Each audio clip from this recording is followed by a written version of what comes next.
I might just pull my mat out of it so I can see everyone. We're going to take this a little bit further back. Yeah, it should do.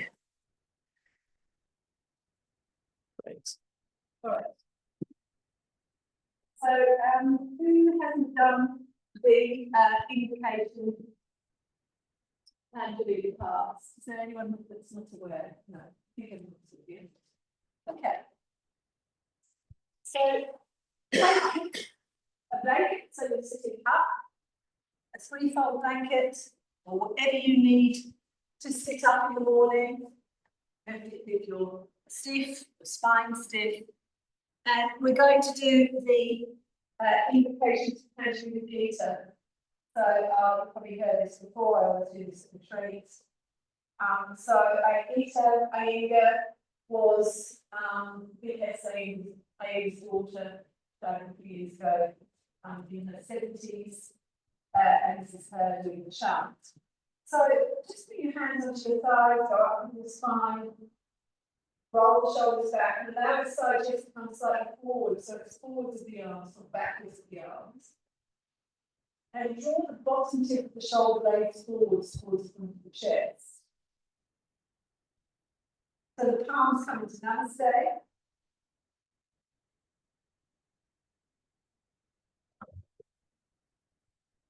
And the eyes in front of us. So she'll say it, and we'll say it. Close the eyes.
योगेन चित्तस्य परेण वाचा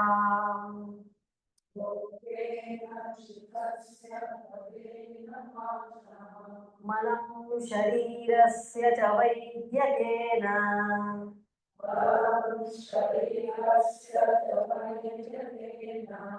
योपाकरोक्तं प्रवरं मुनीनाम्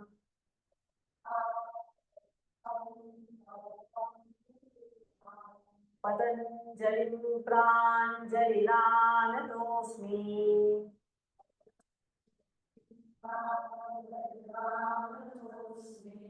आबाहुपुरुषाकारं शङ्खचक्रासिधारिणम् सहस्रशिरसं श्वेतम् प्रणमामि पतञ्जलिम् हरिः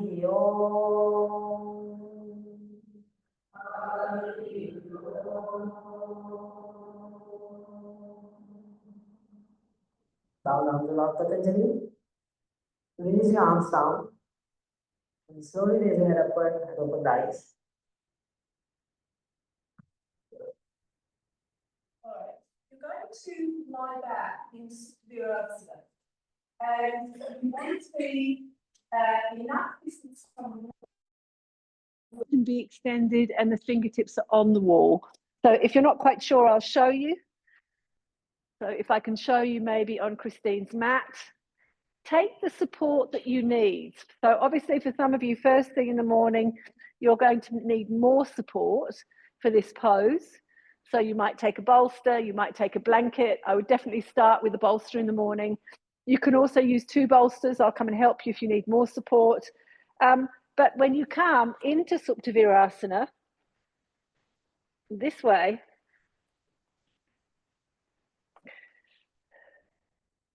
you'll start by extending the arms over, and I can see I'm much too far away from the wall, and I want to be at a distance where I can touch my fingertips to the wall. Okay, so if you can set yourselves up there, I'll come and help if you need support there.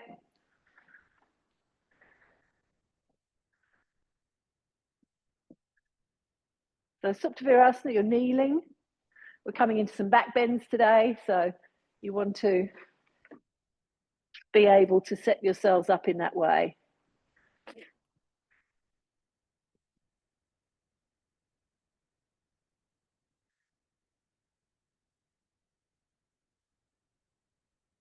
And if it hurts in the morning, take more support.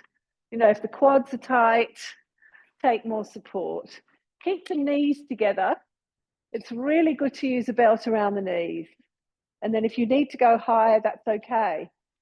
But having the belt around the knees stops the knees splaying.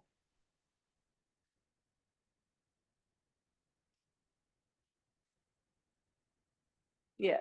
So start by holding, start in a Baddha Hastasana with the arms. So you're holding just below the elbows in this case, and reach away or lift the elbows away from the side waist.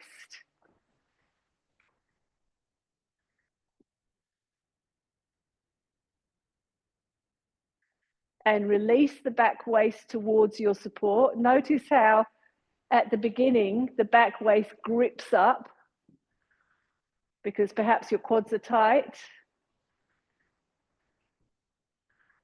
So let the top of the thighs release from the hip, the frontal hip, towards the center of your kneecap. First of all, just bring your mind to that area and let it lengthen and release. So really the purpose of this pose, certainly in the morning before back bends, is to lengthen the quads. Now draw your back waist down towards your buttocks. So the back waist is long. The buttocks are moving towards the back of the knees. And then just release the back waist towards your support, whether you've got a blanket, whether you've got a bolster, and feel as though the back waist is like a broad rectangle. It's broad, if you like, from top to bottom, and it's also broad from left to right. Really feel that space in the lower back here. And now release your arms and take your fingertips to the wall and push the wall away. And I'd like you to connect the fingertips to the side waist. Feel as though that's one line. And if you're not close enough, you need to just shift so you can access the wall. Push the wall away. If you're too close, move yourself slightly further away. Yeah, you want the length from the fingertips to the side waist. This is the urdhva danurasana arm. The urdhva danurasana shape, the back bend shape, is to connect the hands to the side waist, not to the shoulder. And of course, we teach that from the very beginning in your beginners classes, how to find the connection between the arms and the side waist. Now, once you take the arms up and over, you'll notice that the back waist tends to lift and grip. So once more, settle the back waist down to your support.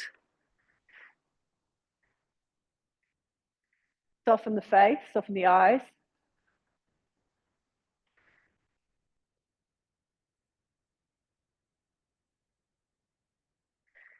Keep the knees reaching out of the kneecaps, taking the knees down towards the floor to work through the quads. And then from there, inhale and come up.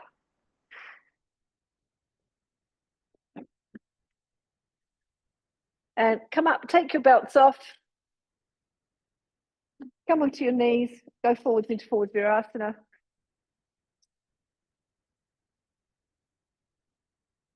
Spread your fingers, open your palms. Let the buttocks release back towards the heel bones. And once more, find that connection between the hands and the side waist.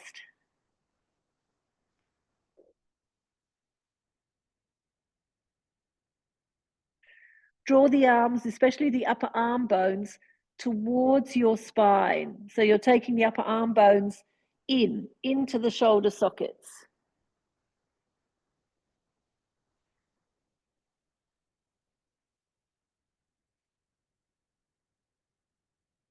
And walk the hands in, inhale and come up. All right, from there, actually just release the knees. So coming onto all fours, just reach the right knee back. It's good to release the knee joints before you weight bear on them, particularly if you've been in something like ustrasana.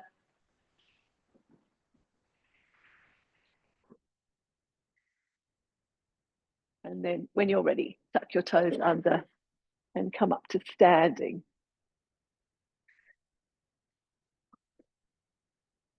All right, take a belt, please.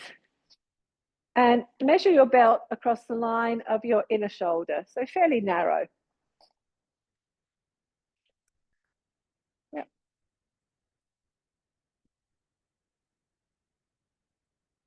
And stand with your feet hip distance apart, with the outer edges of your feet parallel with the outer edges of the mat. And then take your belt above the elbows. So you're wanting the arms to be fairly narrow. It's probably a little bit narrow, actually. Palms facing each other. And you're going to raise that belt up. Reach the arms up. Press the arms out against the belt. So when you take the arms up into urdvha hastasana, I've noticed people are taking the arms quite wide. You want to feel a glance, a shadow of the upper arm against the hair, against the ears. And I find for some of you, you're taking the arms very wide. That's not urdhva hastasana. It is when you've got a shoulder injury and you can't do it, but you want to start to bring the arms in. Push the legs down towards the feet and just check your feet, that the outer edges of the feet are parallel with each other. And now push the legs down towards the feet and go up from your waist into your fingertips. Go, go, go, go, go. Right up. So once more, feel the connection from the fingertips to the side waist. Bring the lower front ribs back so that the lower front ribs are not pushing forwards. The lower front ribs come back. Draw the lower front ribs down. It will take you more into the fascia of the armpit.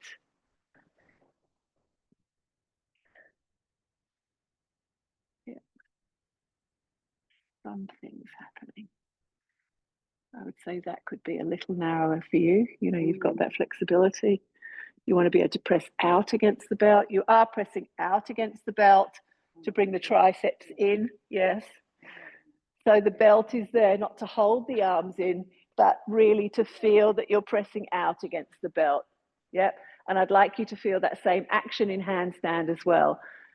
Bring the arms down. You're going to keep the belt on for a moment. So you'll set yourselves up with your spine back to the wall and the feet a thighs length away from the wall, feet hip distance apart. We're going to come into a variation of Utkatasana. You've still got the belt on. The lower back is on the wall, but the shoulder blades are lifting off the wall. They're lifting forwards towards the front of the chest. And then as you go down, lengthen the lower back down towards the buttocks, but don't flatten the shoulder blades to the wall. The shoulder blades are lifting forwards and the arms are going up. Yeah, give it a go. And let me know if you get too hot, you can always turn the heaters down. So start to slide down the wall. The back waist comes to the wall in this form of Utkatasana. The thumbs, if possible, touch the wall. And the shoulder blades move forwards into the back or towards the front body so that you can feel how the upper thoracic moves in, that upper back area that tends to be quite tight for most of us. Keep the arms extended up. Keep the connection between the fingertips or between the hands and the side waist. I'd really like you to get that sense that there is an integration there between the hands and the side waist. So push the thoracic forwards, don't push the back waist forwards. The back waist needs to lengthen down towards the buttocks. There's almost a slight, if you like, pelvic tilt. And then the shoulder blades come forwards off the wall. Press the shoulder blades forwards off the wall. You'll get more of this. This is just one aspect. And then inhale and come all the way up. Yeah, great. So let's come off the wall and see if we can find that. So of course with Utkatasana, turning to the side so the camera can also see me, have the feet together. With Utkatasana, again, you've got urdvha hastasana. The arms have, or the head has a shadow of the arms. Your arms are not out here. You're narrowing. And as I go down, I want to push the back of my knees forward. This is long, so it goes down, it's long. Bring the weight back into my heels. And now I want to take my upper thoracic forward. It's not here. It goes in as I extend up. Okay, give it a go. You can still use the belt if you find it helpful. But feel as though you're pressing the arms out against your belt. So notice again, many of you have gone wide with the arms. They're not wide. You need to feel them against the ends, the tips of your hair. Yep, Kylie, that's lovely. Now push the back of the knees forwards. Bring your weight back into your heels and drop the back body down. Yes, yes, there. Now press the upper thoracic forwards, the shoulder blades onto the back and raise the arms up. Yes, Kylie, really great pose, fabulous. Squeeze the upper arms in towards the ears. Breathe. Remember that you're breathing with these poses. Julie, don't drop the head. Look forwards. And inhale and come all the way up. Great. And take the arms all the way down. Take 2 blocks, please.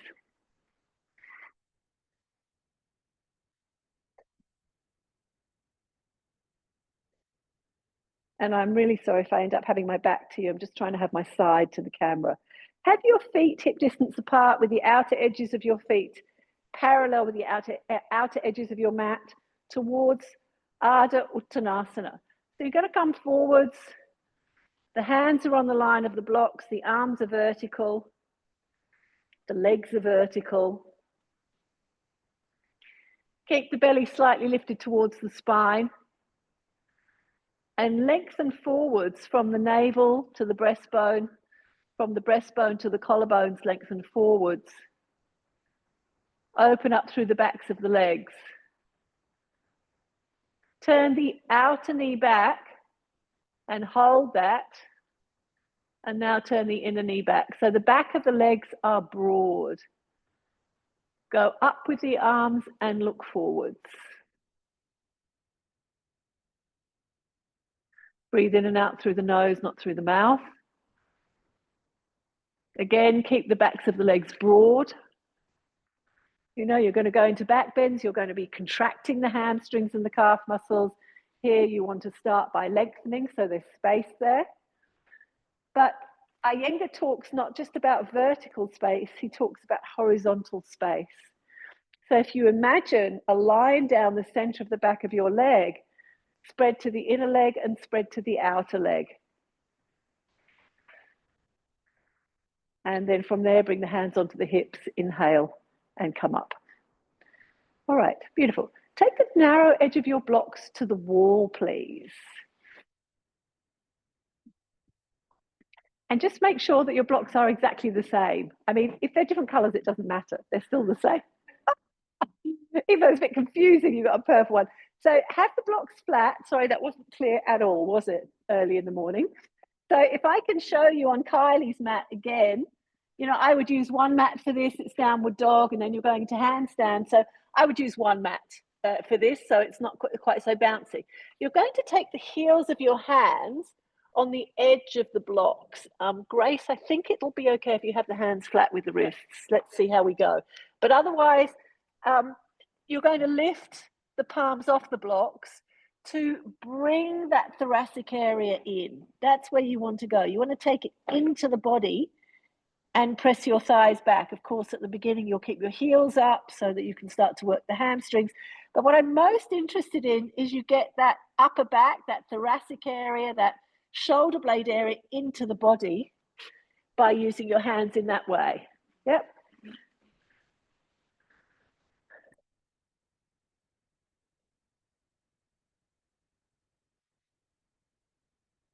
So step back into downward facing dog. Just check yourselves that it is an Iyengar downward facing dog. It's long enough. You've got the space for the spine. You've got the space for the legs. And lift the heels away from the floor. So take the heels up as high as they go. Lift up through the back of the legs. Jude, go even higher. Lift, lift, lift. So you lift the calf muscles, you lift the back of the legs, and then press back just above the kneecaps. And the very top of the thighs, press back. So that the whole leg opens, lengthens. The lower back gets a chance to lengthen. And then from there, as you lift the palms off the blocks, so the heels of the hands are on the blocks, extend the fingers forwards as much as you can, lift the palms off the blocks, and dig the shoulder blades onto the back. The shoulder blades need to be right on the back. That's lovely. Well done. And bend the knees to the floor. So I've got, 2 hours together. We'll do a little bit of looking, not too much. Come and have a look at Anne from the side. So just from the side, you'll get a much better view. She's going to go up into downward facing dog. She's going to do what she was doing. And I'm choosing Anne again because, most of you are doing this. She has a nice lift there. So she's going to take her palms up, spread her fingers, and she's going to take this area in. And she's doing exactly what I wanted her to do. So she tries to get this area in. It's great, but it's stiffer than this area. And so as she takes this area in, I'm going to take her ribs and lift her ribs up towards the hips so that now you can see there's no hardness here. Can you see that? It's kind of hard to see from over there. Can you do what you did again? Can you really exaggerate? So most of you are there because you overuse this bit. And so you can see because she overuses this, nothing happens here. Can you see that? So she's got to resist the ribs up there, and then she can start to take that in there. She can start to work that stiff area. Yeah, so give it a go. Thank you. Lovely. Have a rest. So notice that in order to, we do that with so many things. We go into the soft areas, the areas where there's not so much resistance. Maybe we do that in life in general, all of us. We don't hit where it's hard. And it doesn't allow us to really explore. So take the shoulder blades in, lift the palms off the blocks, press the thighs back, take the shoulder blades right onto the back.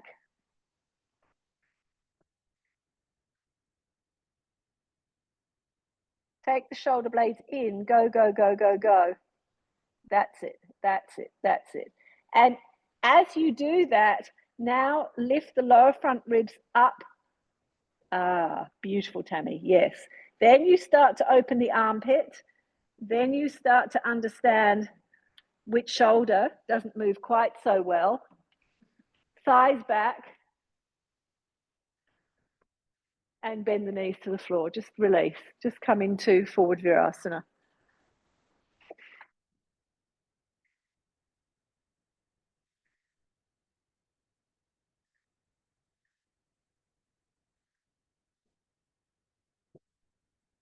All right, inhale and come up. So turn around to face this way, come slightly off the wall. You're going to come into just the first lunge, that we do. So you're going to come into downward facing dog. Think about, what you've just done. You can even lift the palm off the floor and take the shoulder blades in. Feel the connection from the hands to the waist.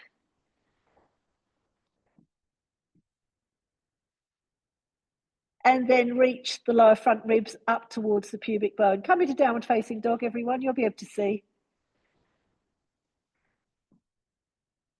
Press your thighs back, press your heels back.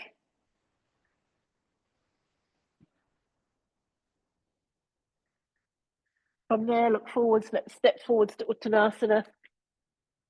Feet together this time. Use blocks, you've got blocks there if you need them, otherwise fingertips to the floor. To lengthen forwards from the pubic bone to the breastbone to the collarbones. So the whole front body is long.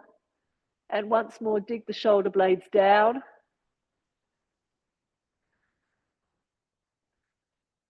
Bend the knees, take the hands back, jump or step. Back into downward facing dog. Dig the shoulder blades in. Same action, shoulder blades go in, lower front ribs release up towards the navel.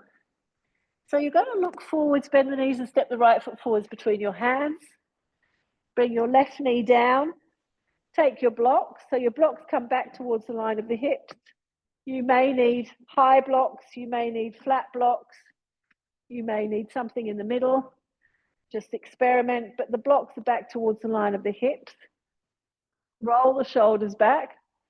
Press the shoulder blades forwards. And start to move the hips forwards towards the right foot and down towards the floor. Start to open the left front groin. Grip your tailbone forwards towards the front of the body so that the pubic bone lifts. Roll the shoulders back. See if you can go a little further, don't tear anything. Take the hips forwards and down. Release the right groin and roll towards the little toe side of your foot on the left foot. Lift the chest, shoulder blades in. Take the head to look back at the ceiling. It's almost like you're closing the circle. Exhale to fold forwards, downward facing dog. So as I often say, you know, 4th, 5th downward facing dog, it becomes a decent downward facing dog. You don't feel like you're sliding forwards with the hands. Take your shoulder blades in, lift the lower front ribs up towards the navel, press your thighs back. And look forwards, bend the knees, step the left foot forwards between the hands. Bring the right knee down. Once more, adjust your blocks. On this side, you may need higher blocks, you may need lower blocks. Lengthen through the arch of your right foot. Roll the shoulders back. Take the shoulder blades forwards. Drop the hips down. Grip the tailbone in. Roll the shoulders back.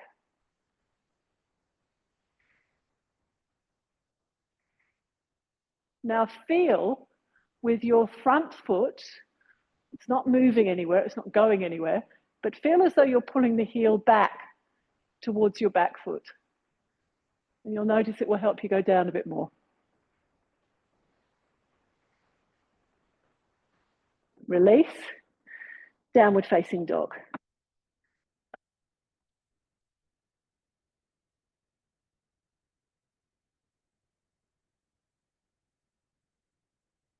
Shoulder blades in, connection from the hands to the waist.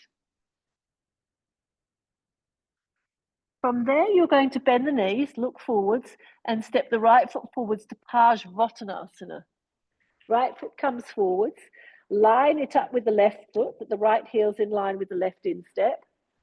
Adjust your hips so that this right hip is parallel with the left. You might need blocks. Feel free to use your blocks underneath your hands. You know, if it's too much, you can't take the hands to the floor, use blocks, please. Look forwards, you're not going down, just look forwards. Reach the left heel down as much as you can. Lengthen through the back calf muscle. You're going to bend your front knee and hop your left foot in, bring your hands forwards. So the hands are underneath the line of the shoulders. Turn your left buttock down away from your right buttock and lift your right buttock up Keep the belly lifted towards the spine, extend back into the toes of the left foot. Again, you can use blocks.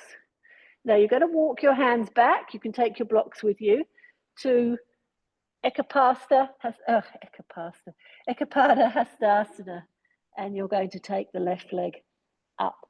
So it's a standing splits. You go as far as you can here. You can have the hands beside the foot. Extend the left leg out, point the left toes, point the left toes, and feel as though as you take the left leg up, you're pushing the foot down towards the floor to straighten the knee. Bring the head in. As much as possible, the head is close to the right leg.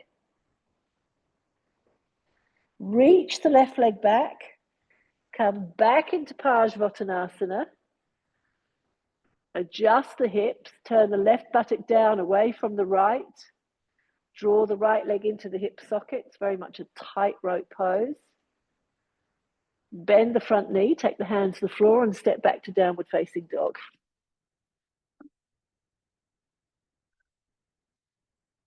Take the shoulder blades in.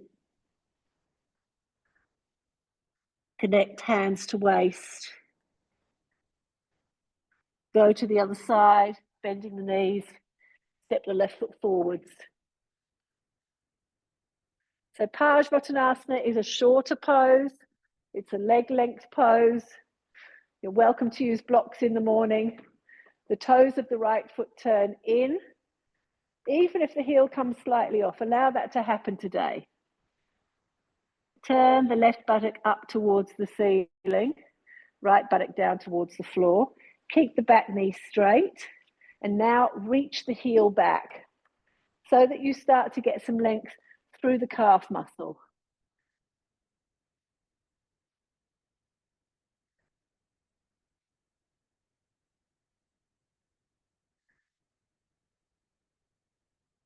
Yeah, that's nice. That's great. It's really coming along, isn't it? Now, bend the front knee. Hop the back foot in, step the arms forward so they're underneath the line of the shoulders.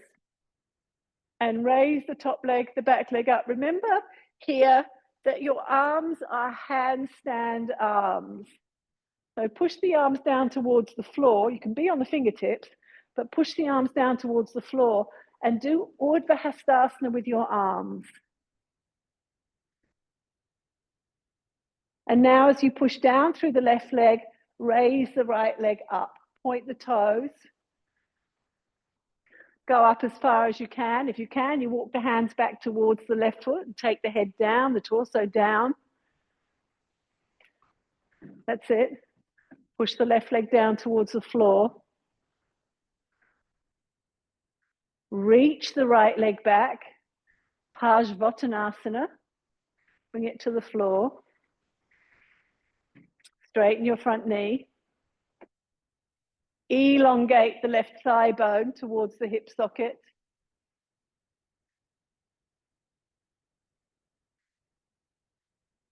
Just here, just don't drop that hip bone. You need to create space between the top of the thigh and the hip bone. So keep that space there all the time. So top of the thigh and the hip bone, and then that turns. Yeah. Yeah?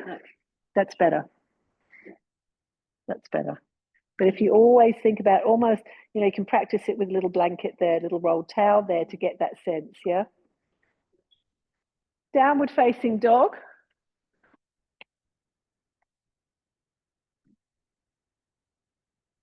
Again, feel free if you're getting too hot to turn the heaters down. Shoulder blades in. So once more, Jude, really take the shoulder blades in. That's coming. Press your thighs back, shoulder blades in. And from there, raise your head up, step forwards. Take the feet between the hands. Uttanasana this time. Keep the legs straight. Take the arms wide if you can. Feet together. Feet together. Take the arms wide and start to go forwards. Push the legs down towards the feet, straighten the knees, grip the kneecaps. Feet together, Marvin, feet together. Take the arms as wide as you can to bring the side waist down. That's it, let the head release. Ah, yes. And then bring the hands onto the hips, inhale and come up. Great. All right. You're going to take a belt for hand. Everyone's getting hot? Yes, it's hot. You need to take a belt for handstand, please. So when you use a belt for handstand, the belt is, again, not there to hold the arms in. It's there for you to press the arms out so that you're really activating the triceps. Have your hands about a finger width away from the wall so you've got the space. Use whatever you use to get up. I know some of you use different things to get up. If you can't get up, can you partner with somebody else who also can't get up? So who is having a hard time kicking up into handstand? All right, so can I get you two to pair up? You know how to do it safely with your back against the wall. Do you need me to show you? Yes? Okay, so I'll just grab another belt. So you're going up into handstand. The belt is around your arms and you are staying for 10 breaths. If you are partnering up, you're partnering up over here.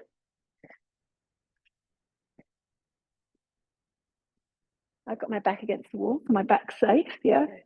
And then Anne's going to put her hands down here. Put the belt on. Put the belt on, yeah. Spread your fingers, open your palms. Now, I tell her not to go until I'm ready because I don't want her to kick me in the eye socket. So that's really important, guys. I tend to take my hands through. I find it safer. I bend the elbows. Okay, when you're ready, kick up hard, and pull. Feet back towards me.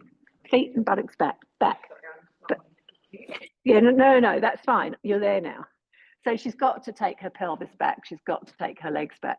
Now press out against the belt. Lift the buttocks to the heels. Yeah, lift the buttocks to the heels.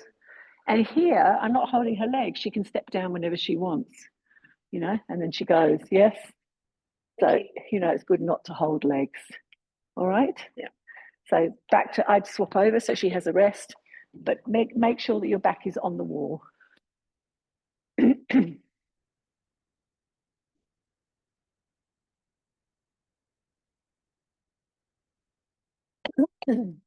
I don't know how useful this is for you, Grace. No, oh yeah, that could be. Yes. Yeah. Yes, I find that that's just a bit more solid. That's why. Yes.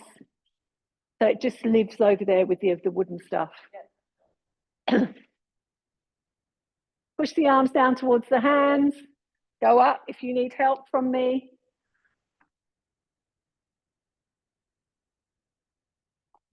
Kick up, lift the buttocks to the heels, feet together. Lift through the inner thighs. Yeah, Jude, well done. Lift through the inner thighs. Push the arms down towards the hands. So the arms are straight. And now feel the connection from the hands to the waist. One connection through the rib cage, through the upper arms, hands to the waist. Yes, under this part. Uttanasana when you're ready. So remember, take your hands through. So I would say that's too short, probably. You know, you're just making life hard for yourself. Take your hands through and then hold the hands through. Have a look. So I take my whole wrist through and then I hold, because then it's not going to slide. Yeah. She's got to walk in. You've got to get your head out of the way and tell her when you're ready for her to go. Go. Bend your knees, and go. Okay, let me have a go. Not up for it. Body's not moving. Morning. That's right. Not up for it? It's heavy. No. You want me to No. assist? No, that's okay. So just do half dog to the wall. Yeah, okay, that's fine. Sorry. All right, so if you can kick up, so you'll either do the same thing again, but you know, Wednesday morning, we're having a level 3 class. Just if you feel like you want to try it, the wall's still there. If I can show you on Kylie's. I'm going to come a couple of blocks width away from the wall. If this is too scary, go a little bit closer. The most important thing with handstand is that the forearms are vertical. Don't let the arms go here. Shoulder blades are on the back. And then I'm just going to see if I can find, whoops, that wasn't a good demo in the morning. I'm going to see if I can find the balance. That's not it either. Try not to touch the wall. And I'm not going to find it. But just see if you can play off the wall.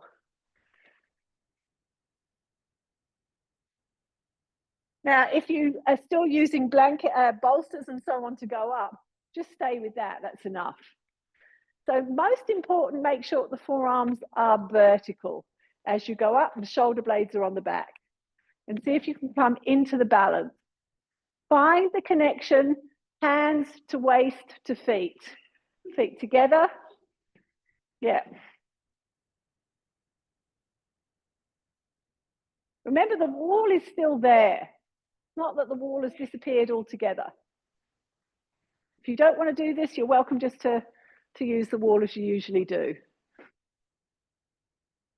Hands to waist to feet. Lift the buttocks to the heels.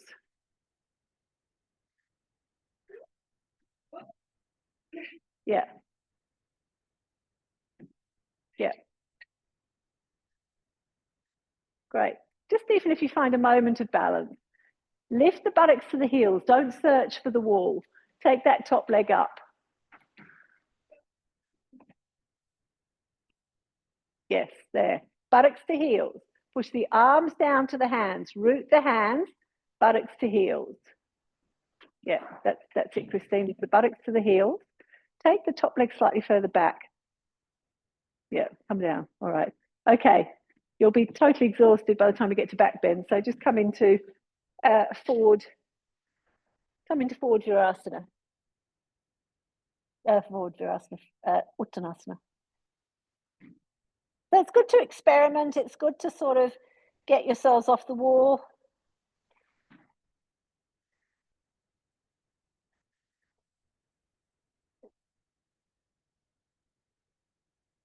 And bring your hands onto your waist. Inhale and come up. You're going to take your chair and a belt, and you're going to attach this lower bar to around the chair seat, just so it's a bit more secure. Yeah, that way.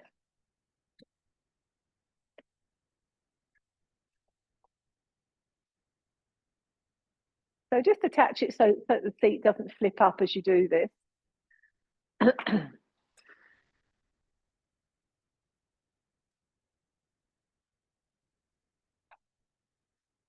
Yeah.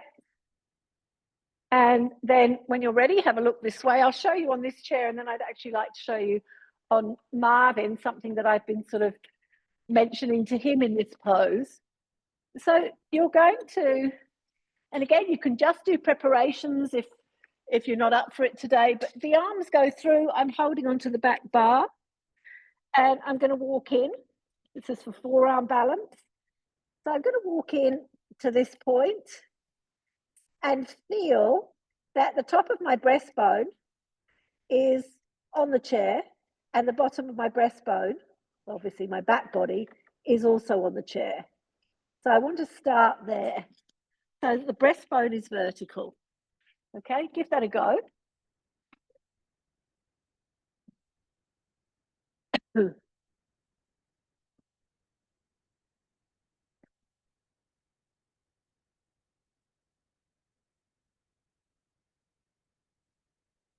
you're taking your arms under and holding onto the back bar. The palms are facing up. And as you come into this pose, you're taking your bottom sternum onto the chair and top sternum onto the chair. And it's almost as though you want to lift the very top of your sternum forwards away from the chair seat, and the bottom of your breastbone, sternum, towards the chair seat. Walk in as much as you can. Some of this is hamstrings, but walk in as much as you can. Pull forwards on the chair bar. Feel as though you're pulling the forearm towards the elbow. Yeah, that's it. And just have a rest and go down.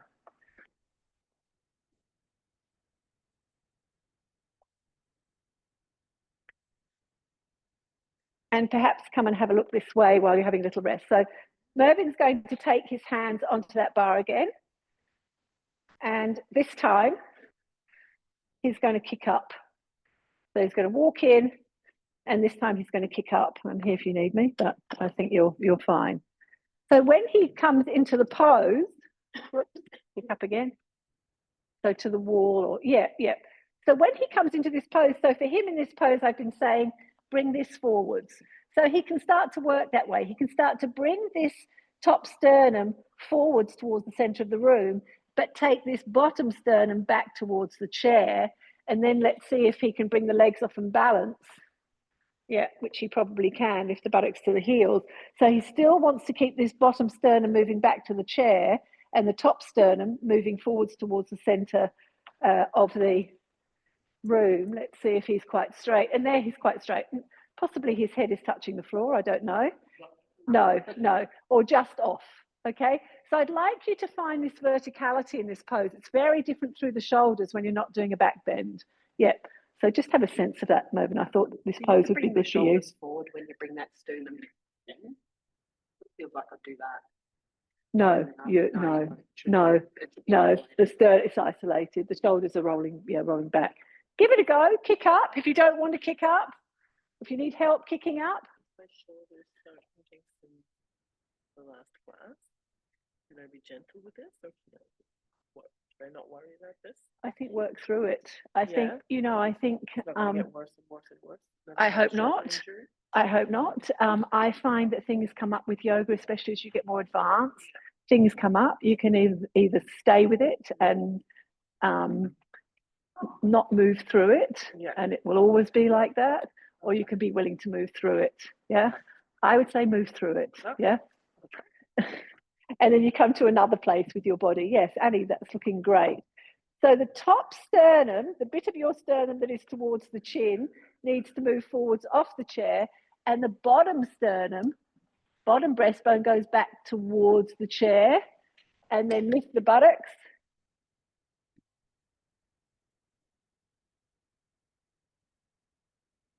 Lift the back of the body towards the heels. So press up into the heel bones, into my fingers, a little more. And exhale and come down. Now, if you feel that you have a sense of that in your body, get rid of your chair. So you're going to put your chair to one side, unbelt it, take the belt off so that you can use that belt for around your elbows or not. I think last week we didn't use the belt around the elbows, and I'd like to suggest that if you can work without the belt around the elbows, you do that. Yeah. You're going to take your block to the wall for forearm balance. This time the palms are down. And you're going to see if you can find that action through the breastbone. Now, if you know this pose is very difficult for you and you find the chair really useful, stay with the chair. But otherwise, you're trying to, so if I can get Christine to do it, she's probably okay without the belt. And you can have a closer look if you want to, but as she kicks up, I mean, obviously her head needs to be up, but what I'm going to get her to do, I mean, she does this pretty well, but what I'm going to get her to do is to bring her head forwards towards the center of the room. And as she brings her head forwards, she can bring that top sternum forwards, lower sternum back, lift the buttocks towards the heels. Maybe she can even come into the balance. And then from that action, she can now look back towards the block. But she's really quite vertical here, isn't she? So if I take her here, again, press your heels up into my fingers. Yes. So that's, you can see for her, she's quite vertical, and that's where you need to be. If you want to, try it with the, try it just with the block. Try it with or without the belt. I find without the belt is good because you can bring the head forwards towards the center of the room. You can adjust the sternum. And then once you've got that vertical lift,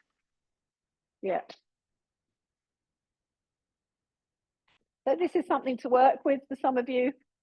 Go up when you're ready, just one last time.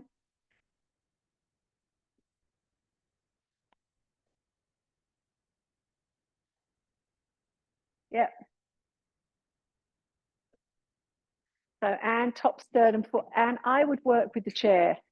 So much useful for you because your sternum disappears towards the wall. You've got to be able to bring it forward towards the center of the room. Yeah, Tammy, that's lovely. Now lift the buttocks to the heels and lift the pelvic floor. Buttocks to heels, pelvic floor, back body. Yeah, you've got a lovely presentation through the chest. You're just losing it then through the lower back a bit. Annie, same thing. This now needs to go that way, and that needs to go that way. And that's why for you, again, the chair is good. I would suggest, you know, for some, yes, Grace, that's happening, isn't it? Let me have a look. I have a little problem. Sorry? I have some help from the drop. Yes, and that's okay as well. So this tends to drop for you. So this needs to come forwards towards the center of the room. Take that forwards and lift that. Lift, lift, lift, lift. You'll come much more into your shoulders. Can you feel how different it is in your shoulders? So then it starts to work the shoulders in a very different way. That's much better. Yeah. Again, for you, I think using the chair for a little while would be good, just to get that sense of the verticality of the sternum. Yes. Downward facing dog. Different ways of doing things. So much fun, huh?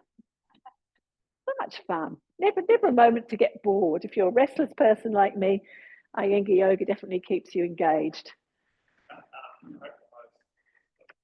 Sorry?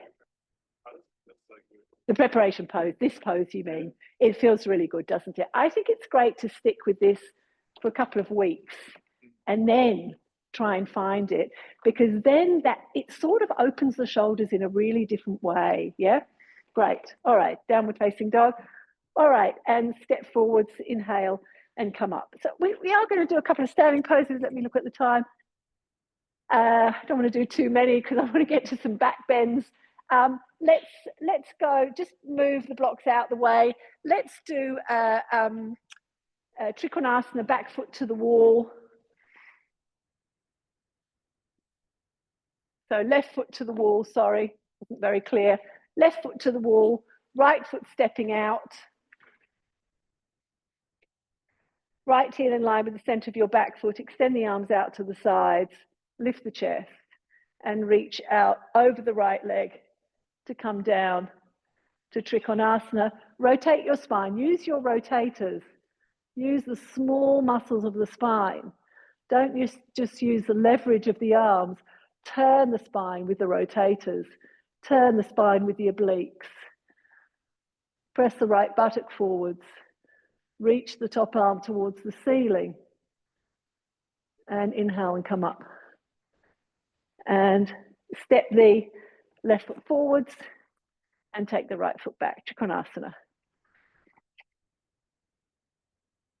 Stepping the left foot out so that you have a leg length. Left heel in line with the center of your back foot. Raise the arms, raise the side chest. There's still a connection. Shoulders to waist. Reach out over the left leg and extend the top arm towards the ceiling. Press the left buttock forwards. Open through the left groin. Yeah, that's it. Yeah, and lovely pose. Rotate the spine. Try to start to find the strength, not only the flexibility of the rotators, they're these tiny muscles that go from vertebra to vertebra. And they're what rotate your upper back, your thoracic spine. Yeah. So really start to get those to be active. Inhale to come up and step the right foot forwards to the left foot. Stand in Tadasana for a moment. Just stand. Roll the shoulders back, lift the chest. Push the legs down towards the feet. Bring the belly back towards the spine.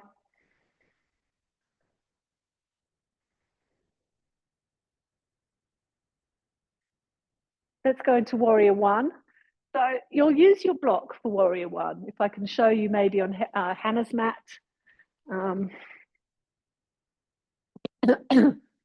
think we'll use it this way. So this width, not this width. Toes are slightly up the wall. Block against the kneecap. Often I say below, but today against the kneecap. The left leg will go back. You know, it's just like the lunge we did before. notice how easy it is there to bend the knee. You've got to get the back knee to be sharp. So the back knee lifts away from the floor. You're turning the inner groin back, the inner knee back. And as I press the wall, I can start to bring the heel down. I can start to lengthen through the quad and bring the heel down. And I want to feel as though I'm pulling my hands, it's a bit like scraping a chalkboard, pulling my hands down the wall to lift the chest up that way. Okay? So don't so much go back, go up with the chest.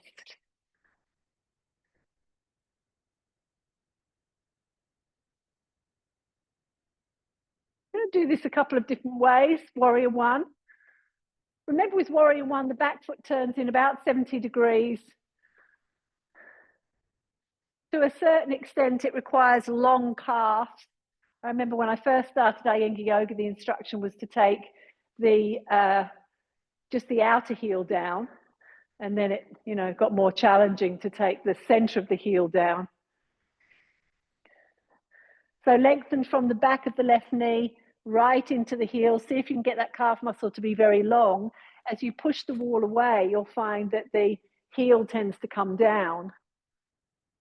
Turn the inner left thigh back, turn the inner left knee back and broaden the back of your left thigh. Now feel as though you're pulling the wall down with your hands, pulling the hands down the wall, and lift your side chest up, your armpit chest. So it's not that you're going back, but it is that you're going up with your side chest.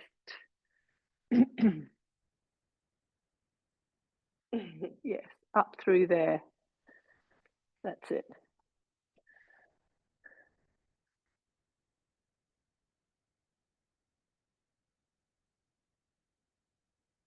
Yeah. This is rotating. That's it. Well done. This is rotating. And from here, oops, up. That's it. And change sides. Yep, go to the other side.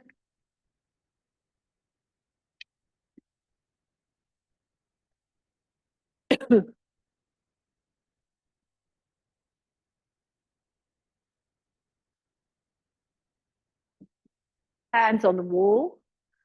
Turn the inner right thigh back. Turn the inner right knee back and broaden the back of your thigh. Now reach the heel down. So lengthen from the back of the knee to the heel. Press the hands into the wall. So as you press the hands into the wall, it helps you to bring the heel down. See if you can take the outer and the inner heel down.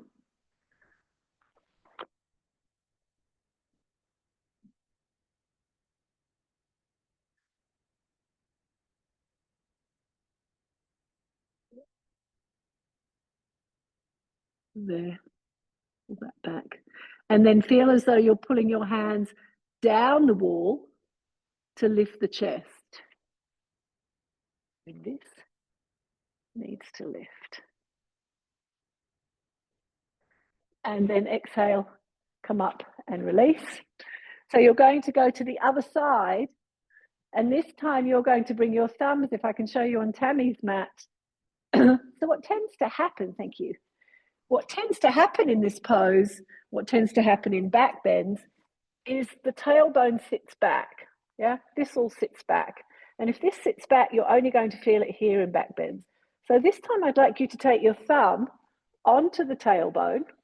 You know, it's about here. And I'm going to press it forwards into the body to open up through my left groin. So I want my tailbone to come forwards. All right, give it a go. Right foot forwards, left foot back.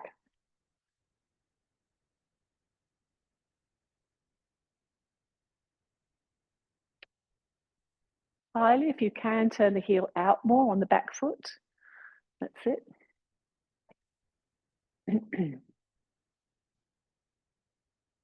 The inner, you know, if you can think about the inner seam of your tights, turns back. And this outer corner of your buttock turns forwards, even if the heel doesn't come down. And the inner knee turns back. That's it. And then you start to see if you can stretch through the calf. But that's a much better presentation for you. So bring your thumbs now onto your tailbone and press your tailbone forwards towards the front of the body. Curl the shoulders back, that's it. And feel as though you're taking your spine in towards the front of the body. Hannah, just take your left foot back a bit further, a little bit narrow. Yep. Sharpen the back knee, don't let the back knee bend. Lift the back knee up away from the floor. Keep rotating the left hip forwards. So I can see that many of you are trying to get the heel down, which means that the left hip sits back. That's not what you want with this pose. You're trying to use this pose for a preparation towards back bends. To lengthen the calf muscles. That's much, much better presentation. All right, inhale and release. And go to the other side.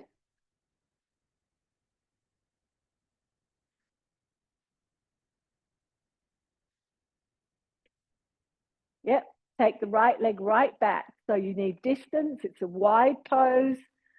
The foot turns in about 70 degrees. You know, it's a little bit that, you know, it's a little bit like that thing that people are desperate to get their heels down in downward facing dog. And there's no length through the spine because of it. Or they bend their knees, all sorts of things, or they have a narrow distance. So here it's the same thing. If you're just trying to get your heel down, you're avoiding what the pose is actually giving you, the gifts, I'd say the gifts of the pose. The gifts of the pose eventually are going to be long calf muscles. The gifts of the pose eventually are going to be an openness through the front of the right hip, or the hips in general for back bends. So now press the tailbone, bring your thumbs right onto your tailbone. Your tailbone's right in the middle. Yeah, your tailbone is not to the outside. Your tailbone is here. It's right in the middle, like a dog. You know, that's where our tails are. We used to have one. Press the tailbone forwards. Press it forwards. Press it forwards. Feel as though you're gripping the tailbone with your inner buttock muscles, not the outer buttock muscles, the inner buttock muscles. And take the spine forwards. That's better.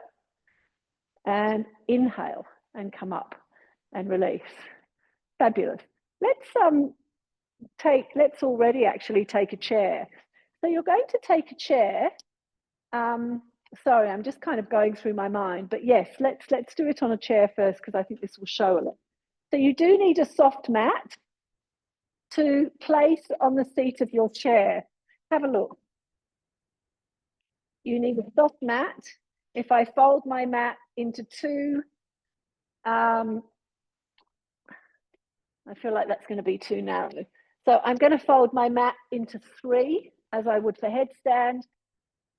And then from there, I'm going to fold it into two. So it's quite broad. I'm going to take it onto the seat of my chair. And then I'm going to take one of these thin blankets. So everyone needs sort of one of these thin ones. I can't remember how many there are.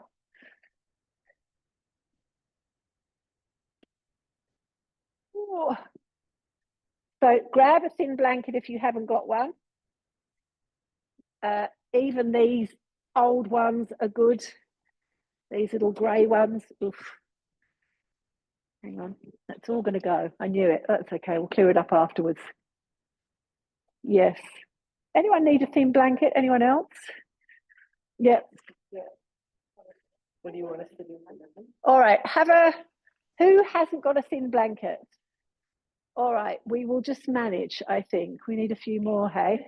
If I can show you on Tammy's. So you're going to start by taking this blanket. So even if you've got these ones, they're probably better than those ones. Yeah, I much prefer these thin ones.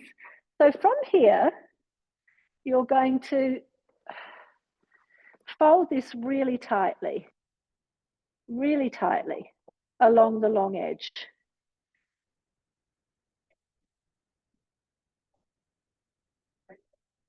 Yeah, along the long edge. Okay, you're here.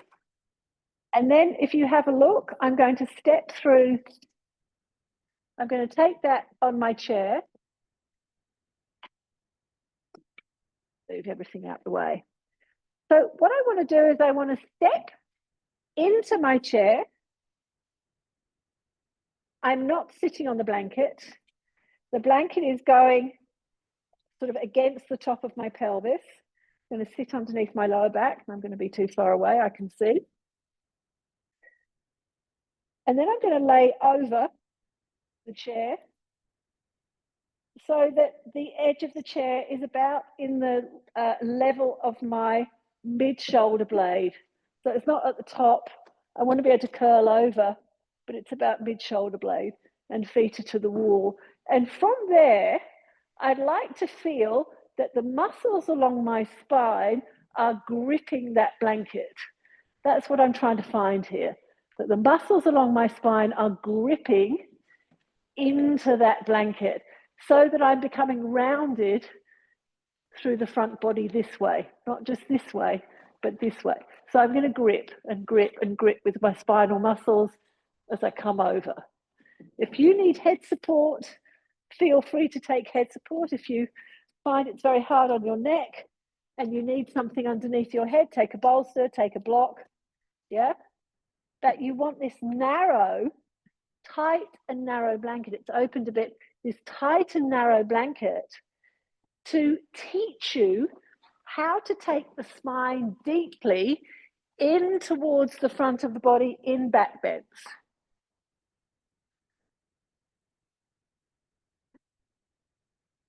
And I know it's not, sorry. Hold on to the back of the chair. Have your hands on the back rest of the chair and use your hands on the back rest of the chair, push against the back rest of the chair to help you curl the spine over. So Mervyn, I feel that you need to be slightly off the chair, a little bit more, yes, towards your head side. So use your hands on the rest of the chair to push against the rest of the chair and curl the spine back. It's as though you're trying to take the top spine, I'll come and adjust as many of you as I can, taking that armpit chest sort of down. I'm trying to push this. Yes, yes. So that you're almost curling your shoulders under towards the chair. So Hannah, you're not far enough off. No, you need to come much more this way. Yes. And then this. Yeah. That way. Yeah. That's good. So you need to be going that way. That way. Yeah. Like, oh yeah. So yes. Silence. Yes. So really this part, this armpit chest area is long. Now squeeze, if you can, have your legs against the wall, feet against the wall so that the legs are straight. So if possible, but have the feet to the floor and against the wall. If it's too low, if it's aggravating your back, by all means, take the feet up slightly. Yeah, yeah. It's very chunky, isn't it? So can I do something else with it? I'm going to open it up there and see if I can just get it to...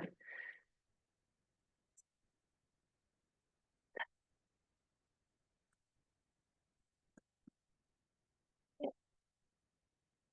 need to get some of those thinner blankets. I know it's a bit of a funny one. It's going to make you slightly uneven, but I would just try that. So don't sit on the blanket. Yeah, have the blanket against your lower back. Slide the buttocks through much more. That's it. Take that, just lift up again. Just lift up again because it's going to have to go further forwards. There we are. And then go back and see what happens. It's not quite so chunky. Yeah. Yep. So grip the spinal muscles in. Yeah, it's looking really good actually. In towards the blanket so that there is a roundedness at the front of the chest, at the front of the body. It's not flat to the front. And then if you can, have your feet against the wall. Some of you are too far away, so that you can push your feet against the wall. Yeah, Anne, that's looking good. So Julie, you're just too far away. And Jude as well. Come up, everyone. And you know where you're going now. So come up, have a little rest.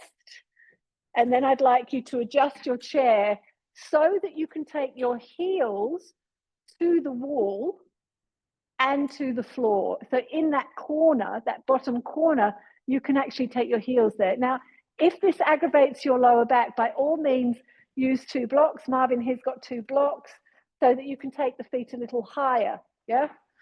If it aggravates. This is, you know, if you've had back problems, back bends are really going to help fix back problems, not forward bends. Yeah? They help to sort of retract the disc, if you like, if the disc is, Jude, other way. You got to come up, turn your chairs around. Yeah, you need to go that way.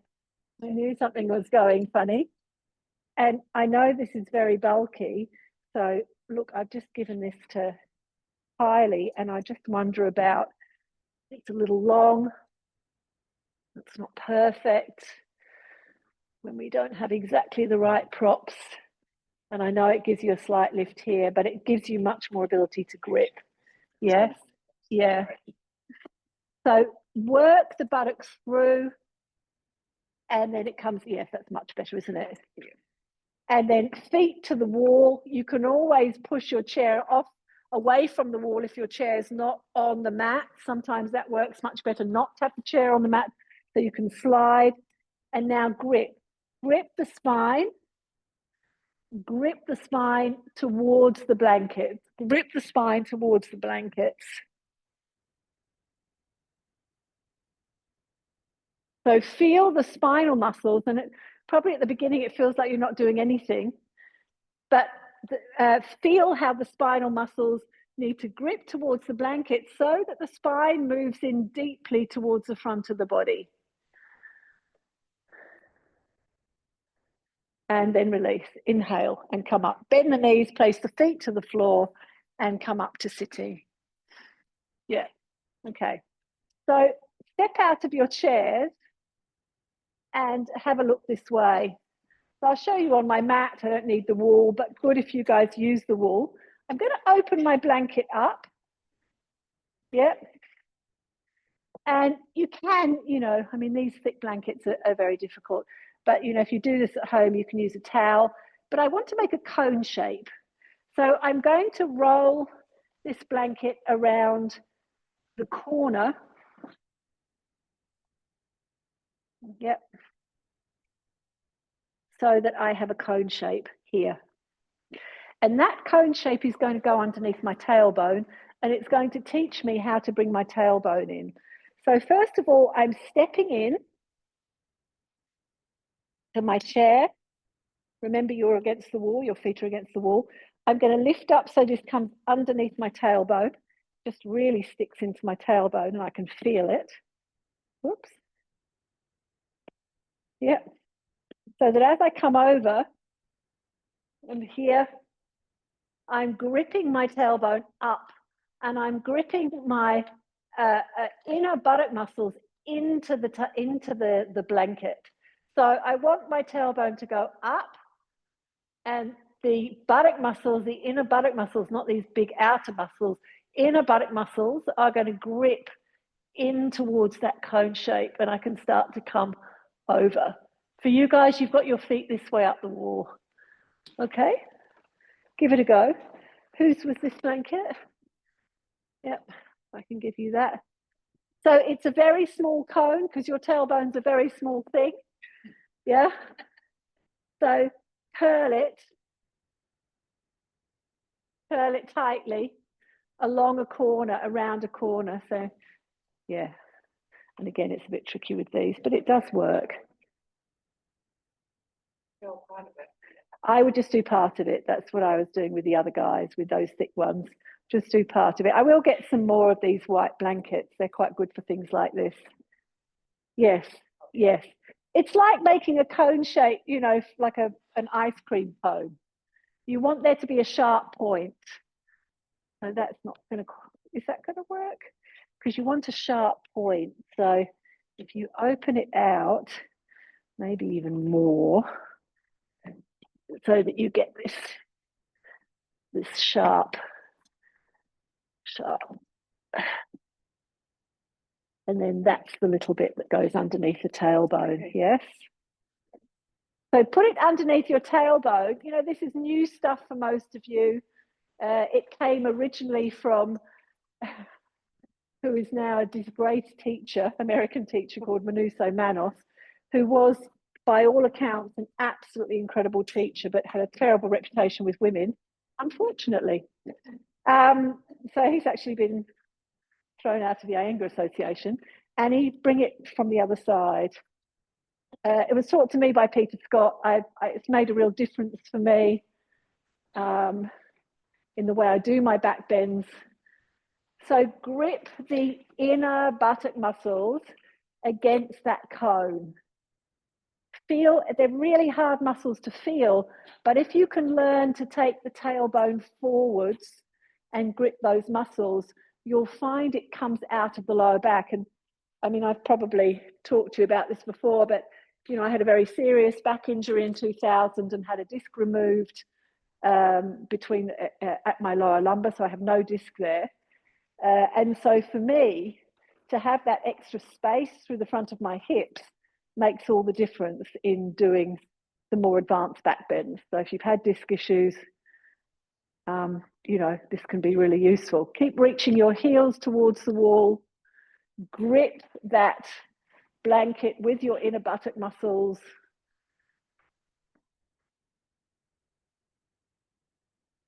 Really grip. So you're not gripping the whole buttock. I think this is where it gets really difficult. You're trying to just find the subtlety of the inner buttock muscles to grip. And notice how, as you take the tailbone forwards towards the top of your chair, that the whole front of the thigh starts to open. And inhale and come up. And you know, these poses like this to give you that sense, of course, are probably done again and again and again. All right, carefully step out. You're going to take 2 blocks for upward facing dog. Yeah, so put your chairs to one side. I'll show you. You're going to go into upward, so go from downwards into upward facing dog, come onto the toenails. So you're going to see if you can find those actions here. So first of all, I'm going to grip my spinal muscles towards the spine, and I'm going to grip my inner buttock muscles to take the tailbone in. You can see I start to go up rather than forwards, and then I'm lifting. Yep, and then I'm straightening my knees. All right, upward facing dog. Do it on the high blocks. Find it quite good in the morning. Remember, for upward dog, the blocks need to be wide because the chest has to come through. So the blocks are almost as wide as your mat. So go to downward, then go to upward facing dog. You know, how did it feel to have that cone shape against your tailbone? How can you find that action here? Annie, that looks great. How can you take the tailbone forwards? Remember, you had your thumbs on your tailbone in upward, in Warrior 1. So here, you're taking that tailbone forwards, you're gripping your buttock muscles to the tailbone, and you're gripping your spinal muscles towards the spine, and taking the spine deep towards the front of the body. And now lift the knees. It's coming really well. Well done. Coming really well.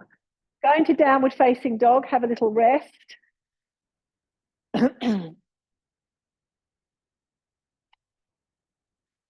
And once more, going to upward facing dog. Come onto the toenails. So find those 2 actions, 2 big actions. The cone of the blanket taking the tailbone forwards. Grip the inner buttock muscles towards the tailbone. Hannah, even more, the tailbone has to come forwards. And then grip the spinal muscles towards your spine. Yeah. And another way, Grace, you could do it, which I think sometimes works, is using the chair, because the chair for downward dog, you know, you could go here. You could also go if you have it against the wall. You know, I'm just thinking of different ways to do it. Holding, oops, sorry. You know, you can still get the action. Tailbone moves in, but maybe not quite so hard on the hand and the wrist, you know. Yes, nail on, yes. When you're on the chair. No, well, you can do both. Okay. Try both. Yeah, yeah. All right, don't go forwards yet because you've still got more to go back. So ustrasana. So come down, bend the knees to the floor. So ustrasana,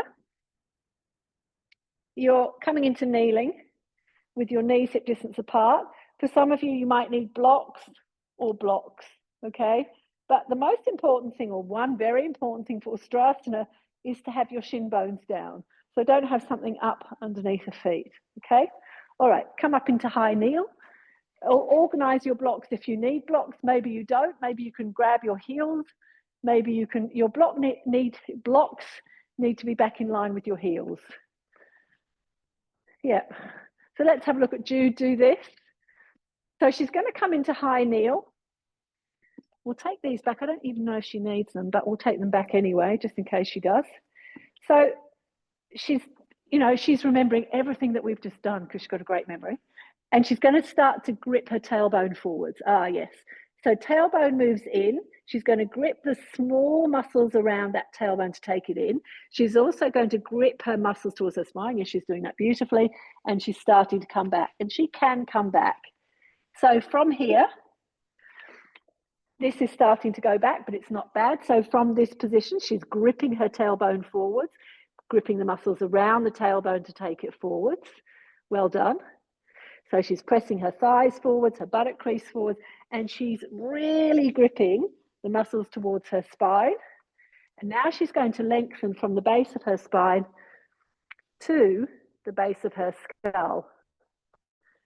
And that's really quite a nice pose. And she's lifting her shoulders. She needs to lift her shoulders to support her neck. Okay, thank you. That's lovely. That's where you're going.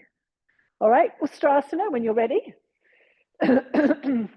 So ustrasana typically is a pose that if you don't take the tailbone forwards, you just feel it in the lower back. Yep. So think about going forwards now with the tailbone. Find those actions. It takes a bit of time to grip the inner buttocks towards the tailbone. Take the tailbone forwards into the body. Take the thighs forwards. Take the center buttock forwards as you go back. If you're using blocks, turn your fingers back in line with your feet. So turn your hands the other way if you can. So you're going that way because eventually you want your hands to be flat on your feet.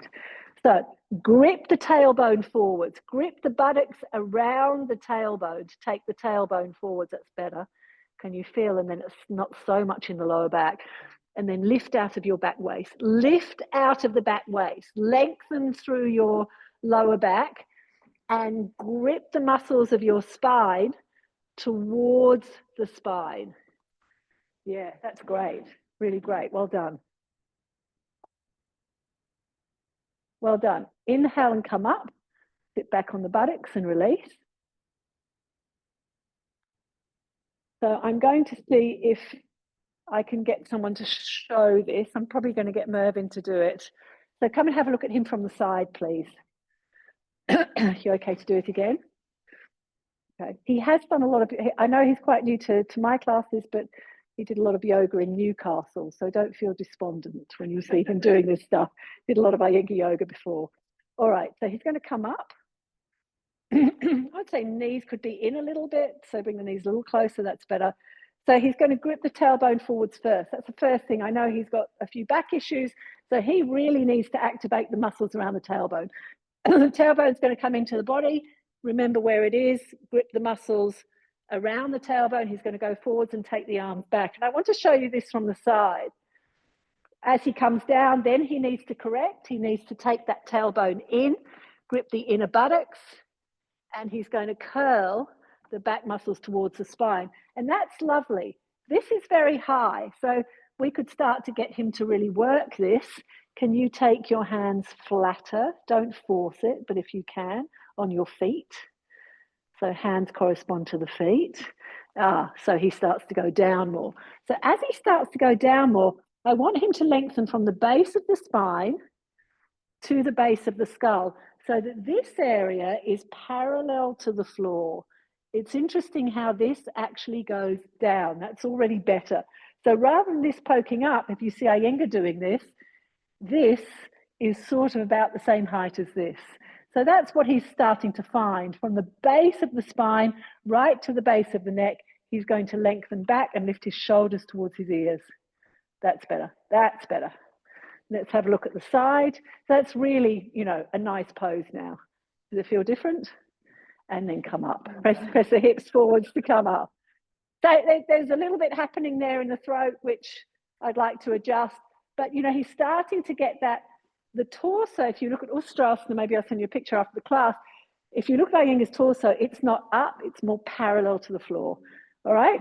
Okay, we're going to go from there into, you're going to grab yourself a small piece of sticky mat, and you're going to grab yourself another bolster. Small piece of sticky mat, another bolster, and I'll show you what you're doing. Now, this depends very much on height. So the small bits of sticky mat are there on the right. Grab another bolster. There are a lot more bolsters in the kitchen. How many are there? Yep, so 2 bolsters each, yes. I'm getting weak here ever since I've started to do the backbends. Often it's a real detox thing. So you can stop if you want to start to do some leg stretches. It's just going Yeah. more and more as soon as I go there. Yes, okay, okay. So look, I'll show you what to do with this one maybe. It's possibly about the head hanging. Yeah. Something that as soon as the head went back. Yes. Went, oh. Yeah, okay. All right. Let's just wait till everyone's here and I'll show you how to set up.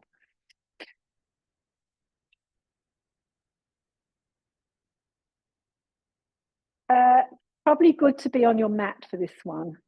Let's wait till everyone's here.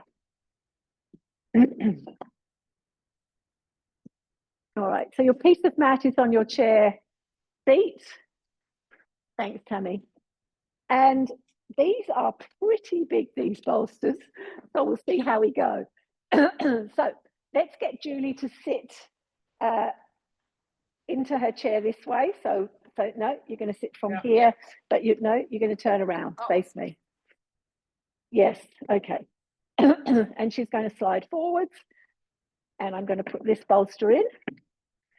And she's a long way away from the wall, but I think maybe for her that's going to work. And she's going to now lift her buttocks up on top of the bolsters, just to the front of the bolster. And she's going to start to curl back. Yep, start to go. Take the hands to the wall if you can. And she's going to walk her hands down, all the way down. Now, if she can, she'll take the hands all the way down to the floor. Oh, no. No. And then she'll push away from the wall. Yep. And we might give her blocks underneath her feet. So that's what I mean. Probably for her, she could do with 1 bolster and a 3-fold blanket. So let's give you something for your feet. Can you bring your heels down? So from there, I'd like her to bring her heels down because then she starts to get more open here. She's going to grip. She's going to grip her tailbone. Now walk your hands down more. So she can start to go. Yeah, and stay. Yeah. And breathe and start to walk the hands down more. Okay. Yep. That's where you're going. So she's got the height here. She's starting to get more open here, and she can start to walk the hands down. And when you're ready, come up. So urdhva danurasana. So I'm quite small. So I'm just saying from my point of view, I'm quite small. Generally, I use 2 bolsters for this, and I can have my hands flat on the floor. If you are not so open, use a 3-fold blanket, but it does need to be high. The idea of this is to start to give you the height in urdhva danurasana without pushing up into the height. You will push up into the height in a minute. Now you're doing it like this. If you know this is much too high for you, have 1 bolster and a 3-fold blanket on top and see if it's different. And then you probably won't need the blocks. Give it a go. try it with one bolster off and 3-fold blanket. Okay. Yes, just be careful when you come out. I tend to slide out this way, you know. Give it a go. I'll come around and help. Have a look at, in terms of a 3-fold blanket, I would go this way. It gives you more breadth. So I would go more that way. I mean, can I just say I'd like everyone to try it with 2 bolsters first? Sorry, I'm going to change my mind as I often do and say try it with 2 bolsters. You'll be surprised. And now see if you can bring the hands down into, because that's actually not high enough for you because you're so tall. So first of all, can I do a swap? Tammy, can you take this flatter one? I think it'll be better for you. And then Marvin can take that one. So for you, you know, when I see tall guys do this, they do it with 2 bolsters and then another 3-fold on top. So it's really to get the height in the pelvis. That's what you're looking for, yeah? And the hands, urdhva danurasana, because you can go over, yeah? See if you can walk the hands down and then bring the hands into urdhva danurasana. Ah, yes, that's it, and the hands go in. So once you're in it, it takes a moment. Slowly you'll be able to bring the heels down, yeah? And then again, you need to grip the tailbone up and grip the muscles towards the spine. Let's just see. Yes, great, lovely. Oh, very nice. Yes, so if you have a look at Grace, she's now got, you know, it gives this beautiful shape. Again, Grace has done a lot of Iyengar yoga, but see how high she is in her legs? So her legs are really high. If you look at Iyengar's legs in this, his legs are almost straight. Yeah, so he's really got the height. She's got the height in the chest and she can walk the hands down. And this is probably great for her because of her wrists, this way of doing it. Yes? How is it? It's my back doesn't like it, no matter how hard I grip. Okay, all right, let's have a look. You can do it. And that should Yeah. Yeah, so really grip the tailbone up and in, grip the spine forwards. Yeah, as much as you can, grip the spinal muscles towards the spine. That's great. And now press your heels down, go down with your heels. Yeah, so keep gripping up with your tailbone, down with your heels so that all this front area has to stretch. Yeah.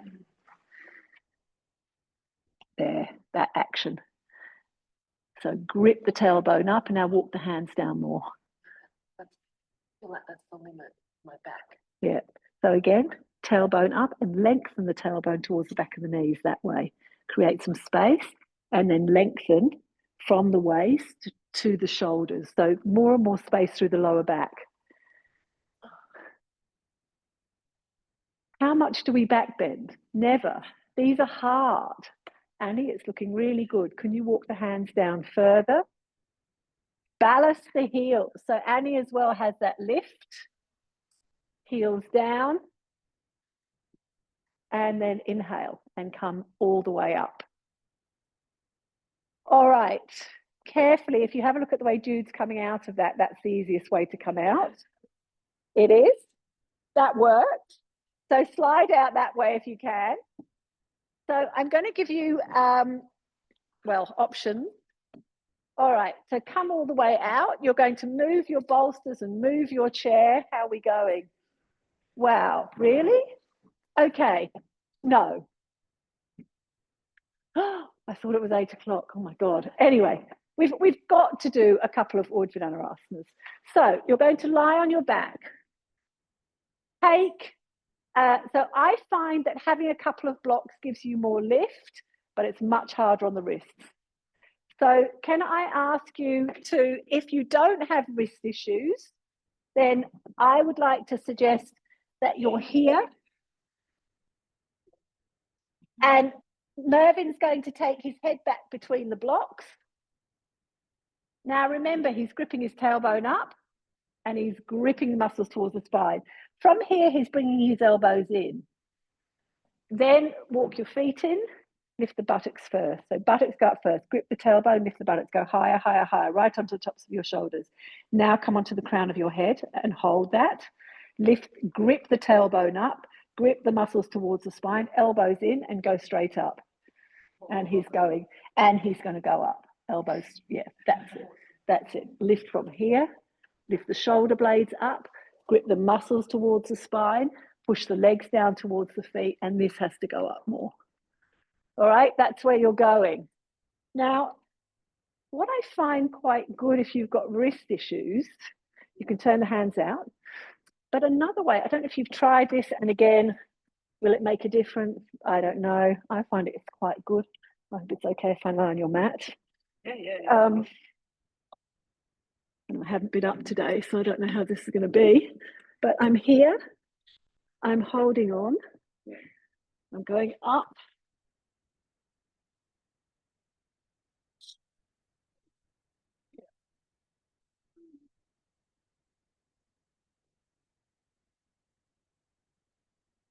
I find it's not so hard on the wrist.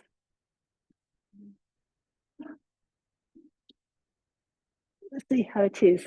It's just finding different ways. Yeah. So see how it goes. You can even rest the back of your head or the crown of your head on the seat of your chair if you do that. If you walk in. Sorry.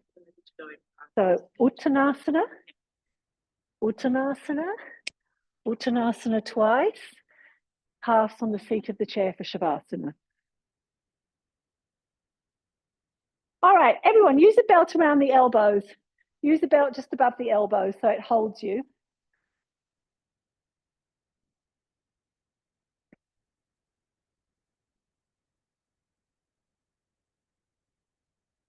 Yep.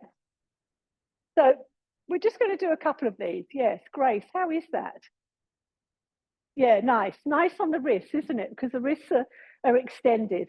Now, see if you can walk your feet in. So walk the feet in towards the chair. Oh. Yep, open up through the chest. Turn this slightly forwards and see if you can rest the top of your head on the seat of the chair or even the back of the head. That's it. That's it. And then you get really open in the armpits and then lift. Tailbone lifted. Well done. Go up when you're ready. Tailbone lifting. So grip the tailbone up, grip the muscles towards the spine, lift the shoulder blades. That's it.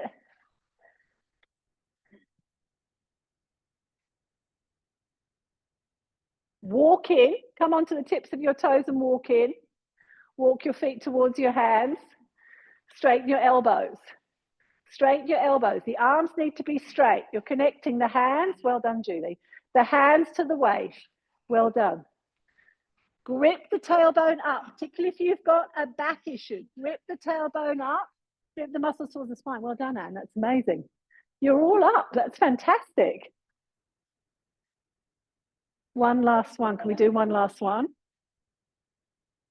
You find it harder. I think if you're restricted in the shoulders, what it does, it's harder, but it gives you much more alignment through the shoulders. The first time. Sorry? It's the first time you've done it. I thought so, yes. So often it's the preparation in the class, but it's also just coming, isn't it?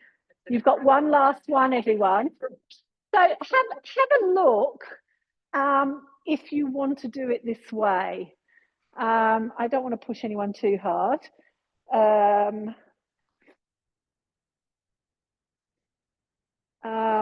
So I'm just thinking about who I want to demonstrate on. Let's get Jude to do it. Jude, come up to standing. You don't have to do it this way. You can just go up into urdhva danurasana. But I really wanted to get to these today. Now, this is the point of having a level 3, isn't it, really? All right. So you're probably a bit too far away from the wall. Go back a bit.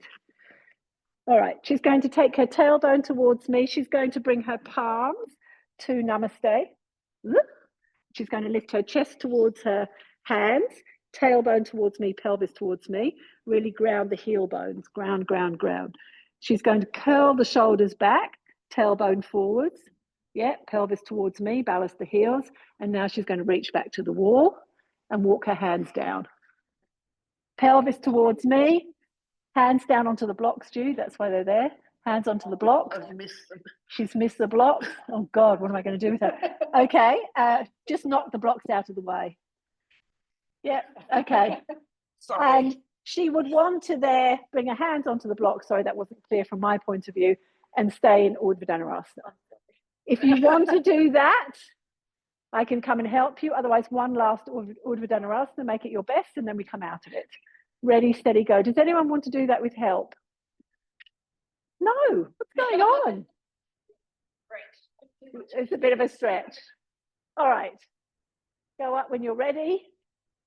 Press your arms out against the belt, grip the buttocks, grip the buttock muscles, and then push up. Push, lift your shoulders. That's it. And Hannah, is this your first time up? No, I can get up with the belt. I just can't get up without the belt. Yeah. So for you, rotate, biceps down to the floor, push away from the blocks to straighten the arms. Ah, there, start to straighten the arms. Well done.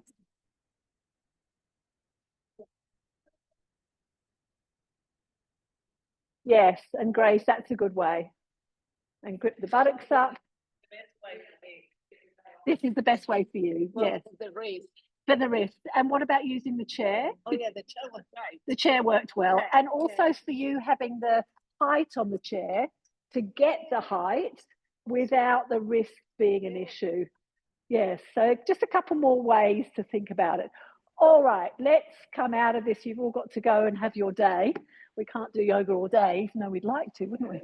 Okay, forward virasana.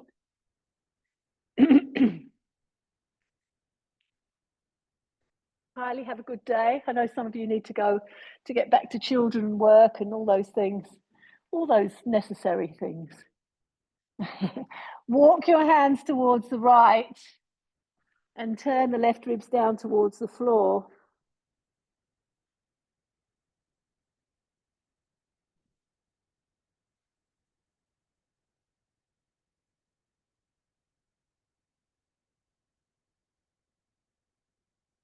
And then walk the hands back to the center, walk the hands around to the left.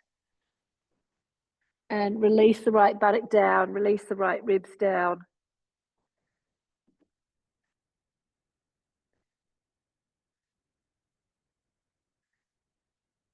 And back to the center.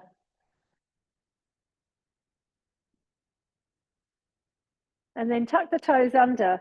Come and straighten the legs. Have the feet as wide as your mat.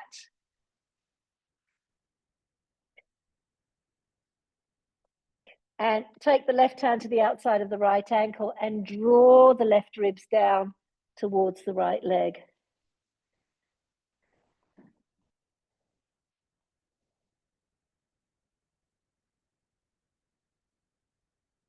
And go to the other side.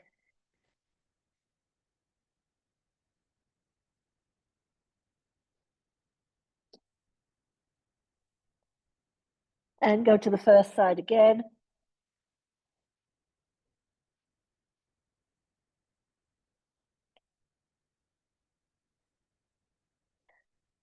And to the second.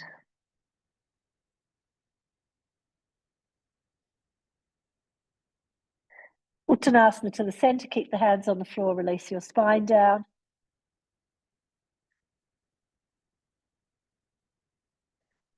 And from there, inhale and come all the way up. I do want to finish on time. So take your chair. This will be your inversion, your shavasana. So if you need to put clothes on, please feel free. Take a blanket underneath your head so that your spine's flat, but your head is lifted. And I find particularly after back bends, after back bends, look, getting into deep back bends does take a while. That's why it's so hard to do it in an hour and a half class that we usually have. 2 hours is much more realistic. But I would do a long halasana now. So I would have my feet over the chair, in long halasana. We don't have time to do that this morning. It's much more important that you do that as an evening practice anyway. But So I would then probably support here. So I have a little bit of weight through my spine, a little bit of weight through my lower back so that my lower back can really lengthen and let go. And that would be my compromise if I didn't have time for halasana.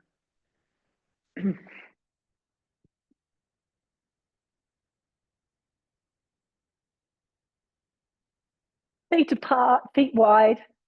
So there's room for the buttocks, room for the lower back.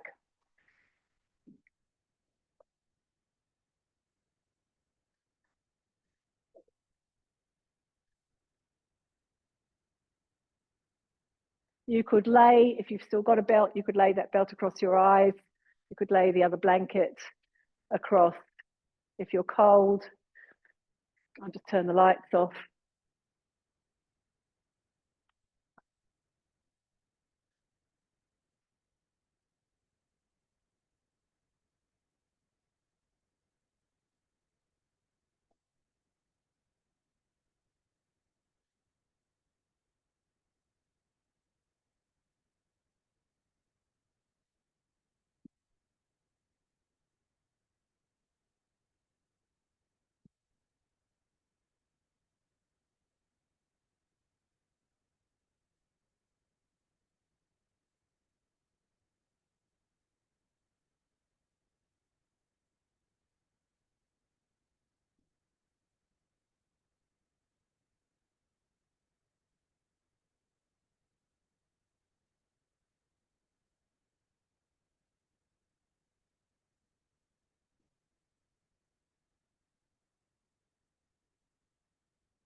Let the muscles of the spine now spread away from the spine.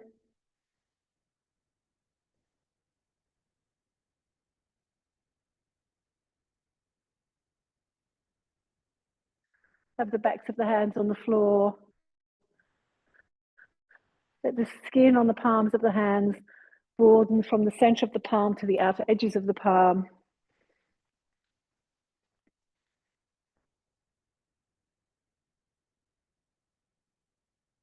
Feel that the area between the shoulder blades can spread away from your spine.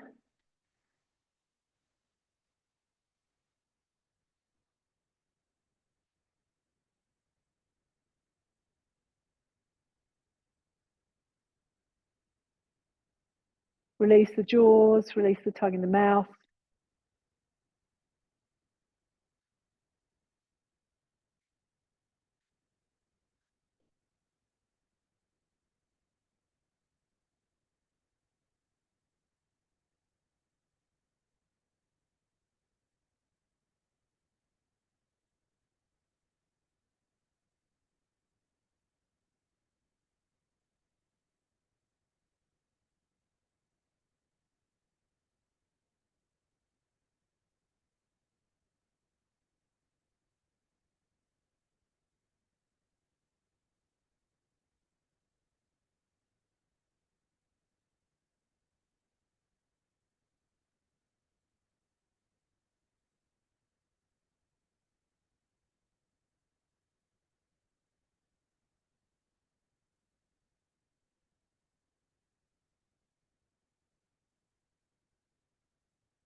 Make sure the eyes are closed and the gaze is drawn back towards the back of the chest. Really let the jaw release. Let the skin of the face relax and broaden across the face. Let the palms of the hands release.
So now bring your awareness back to the room.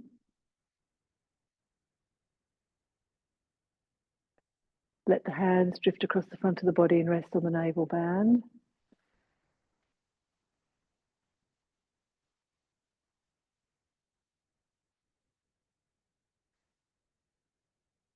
Just draw the legs towards you and remove the bolster.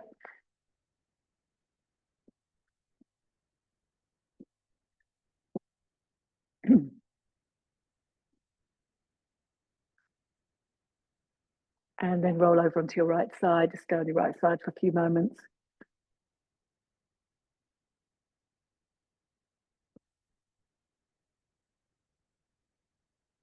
And inhale and come up to sitting.